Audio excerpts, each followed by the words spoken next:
Nothing like this has ever happened to me before. The blood. It's probably the worst thing that's ever happened to me.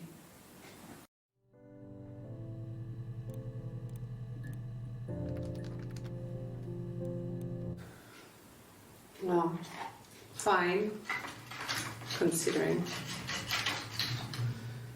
I got back into the house today, and that was weird, knowing your people have been there through my things. It's like I've been burgled. Only worse, obviously. I don't know.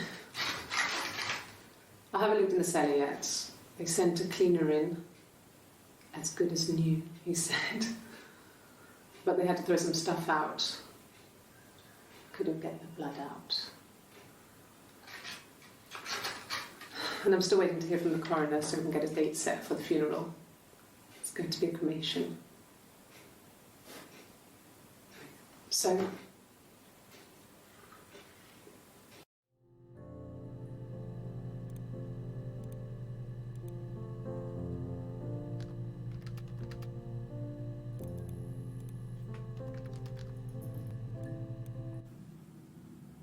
she was sat behind him. She had my wig on. And she'd been there all day.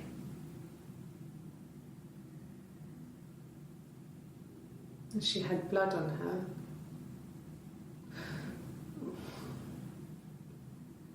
And she was in shock.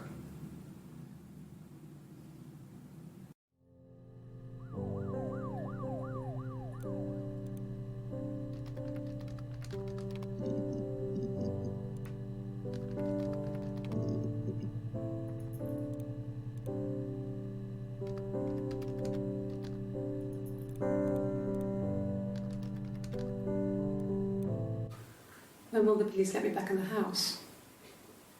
And they let me take a bag of clothes with me, but...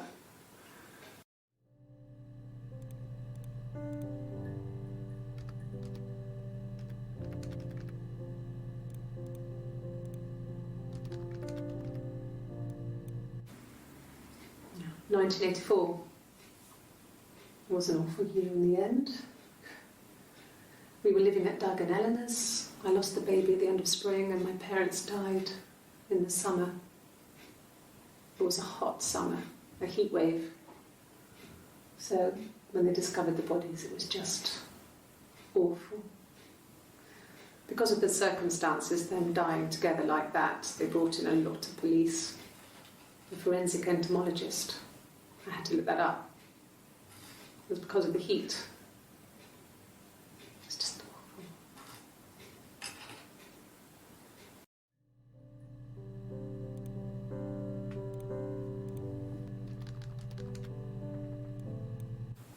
They said it was food poisoning. There was something in the food they ate. My dad liked to pick mushrooms, grow them too. They said it was the mushrooms. It was hard to believe. Death caps. They have a skirt around the cap. My dad taught me that. But, the police had no reason to think it was suspicious. They lived alone. And no one had any reason to hurt them.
At the time they said it was poison, food poisoning.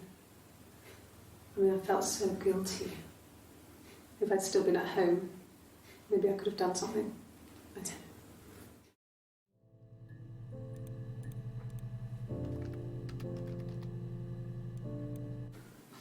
know. I got a job to contribute, you know.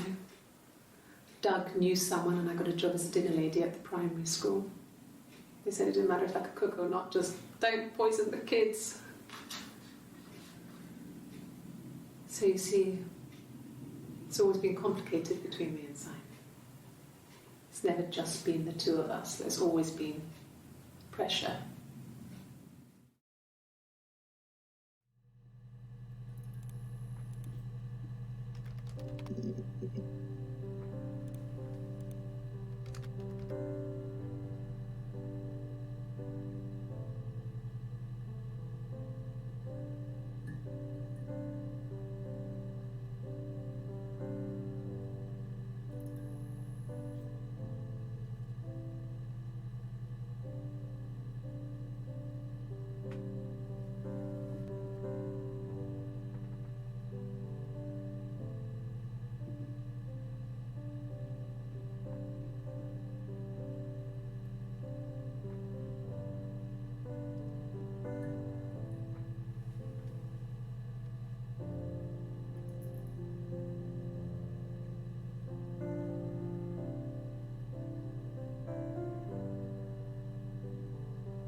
I've been round to Doug and Eleanor's and they're very worried. I feel sorry for them.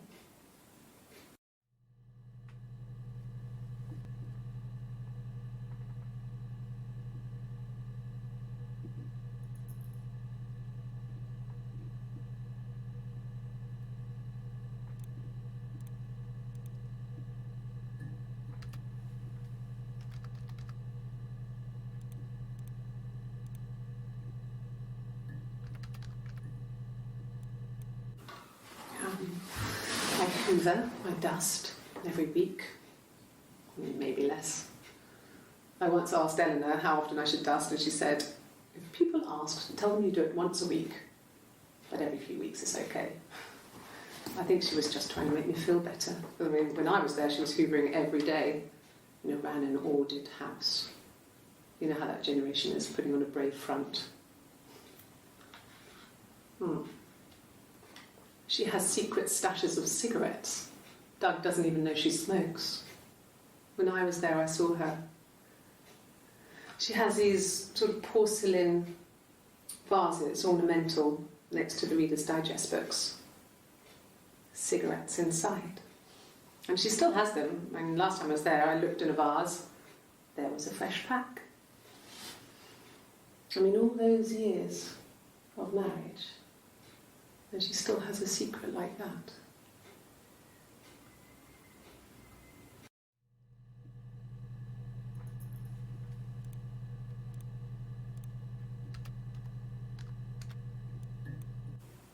Okay. I parked up on the street. It was busy, so I had to park down the end of the road. Walked up, knocked on the door, no answer. I took my keys out of my bag and unlocked the door. The main lock was unlocked. You can tell because the key doesn't turn when you try to turn it to the left. I walked in. Simon's coat wasn't on the peg. I couldn't see his shoes in the shoe rack. I shouted out. I walked straight into the kitchen because he usually sits in there to have a cup of tea and read his paper, but he wasn't there. I touched the kettle. It was cold. I looked quickly in the living room. Nothing. So I walked upstairs to the bedroom and he wasn't there.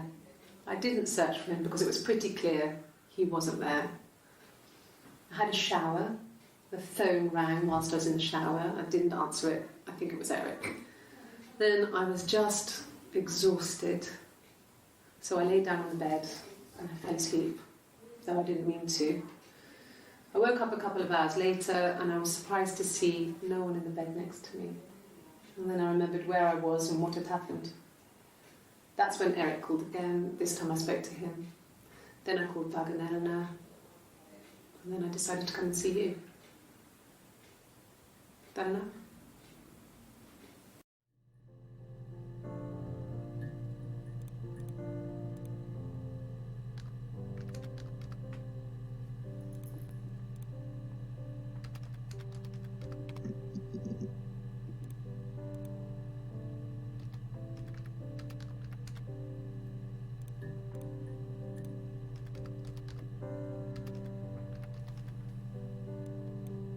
It was supposed to be a secret. Just because Simon is dead, it doesn't mean I have to give up all his secrets. It doesn't have anything to do with what happened to Simon. No one murdered my husband because he cheated his expenses for a romantic weekend in Oxford.